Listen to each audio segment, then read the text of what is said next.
கடலூர் மாவட்டத்தில் மோசடியில் ஈடுபட்ட பாஜக பிரமுகர் உட்பட 9 பேர் கைது செய்யப்பட்டுள்ளனர். மின்சார வாரியத்தில் வேலை வாங்கி தருவதாக 11 லட்சம் ரூபாய் மோசடி செய்த புகாரில் மீன்சுருட்டியை சேர்ந்த குணசேகரன் என்பவர் கைது செய்யப்பட்டார். மருத்துவக் கல்லூரியில் சீட் வாங்கி தருவதாக 22,40,000 ரூபாய் மோசடி செய்த புகாரில் கள்ளக்குறிச்சியை சேர்ந்த முத்துக்குமார் என்பவரை கைது செய்த தனிப்படை போலீசார் மேலும் 2 பேரை தேடி வருகின்றனர்.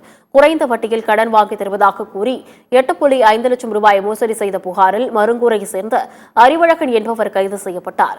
விஏஓ வேலை வாங்கி தருவதாக 7,95,000 ரூபாய் மோசடி செய்த புகாரில் சிஎன் பாளையத்தை சேர்ந்த ராஜா என்பவரை போலீசார் கைது செய்தனர்.